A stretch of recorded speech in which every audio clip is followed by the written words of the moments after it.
I walked into the Starbucks on 7th Avenue, just like I did every Thursday morning. It was a routine I'd never really thought twice about. I loved the smell of freshly brewed coffee, the way the warmth of the cafe enveloped me as soon as I stepped inside, the baristas who greeted me by name. It was comforting, familiar. But that day, something felt off. I couldn't put my finger on it, but there was a heaviness in the air. The usual hum of conversation seemed quieter, almost muffled. The line wasn't as long as it typically was at 8:30 a.m., and I noticed a woman standing alone by the pickup counter, clutching her phone with a white-knuckled grip. Her face was pale, her eyes wide and darting around the room. I caught her gaze for a moment, and she quickly looked away, her hands trembling slightly. I shrugged it off, thinking she was probably just having a rough morning. We all have those. I ordered my usual, an iced caramel macchiato, and moved to the side to wait. The woman by the counter shifted nervously, glancing at the door every few seconds.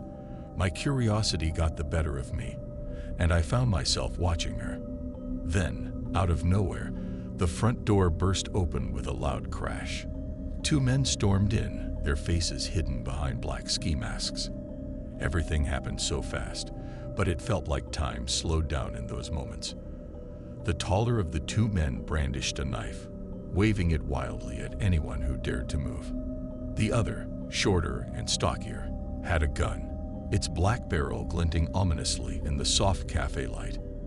"Everyone get down," the taller man shouted. His voice was deep and rough, like gravel scraping against metal. A couple of people screamed, and the entire place went into a state of chaos. Cups clattered to the ground, chairs toppled over, and I felt my heart pounding in my chest, each beat thudding in my ears. I ducked behind a table, trying to make myself as small as possible. The woman I'd noticed earlier was frozen in place, her eyes wide with terror. The taller man noticed her too, and in a split second, he was on her. He grabbed her by the arm, pulling her roughly towards the middle of the cafe.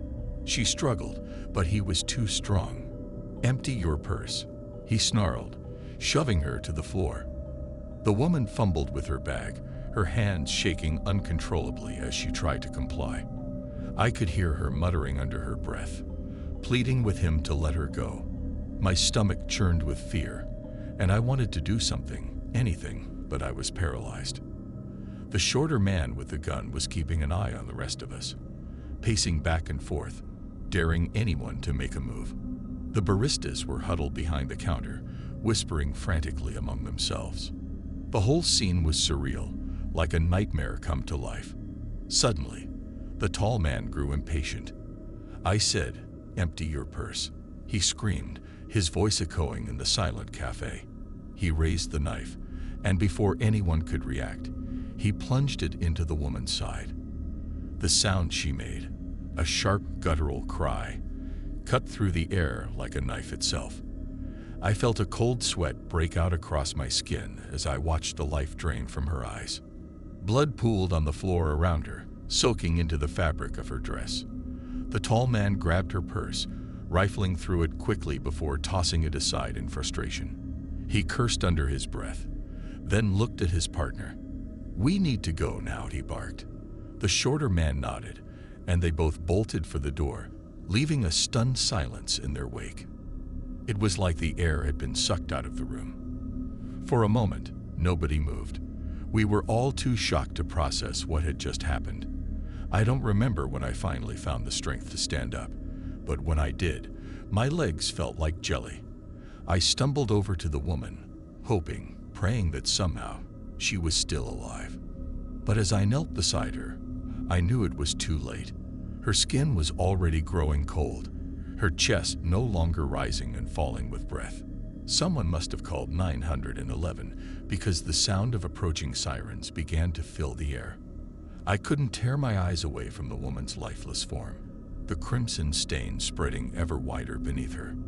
The cafe, once a place of warmth and comfort, now felt like a tomb.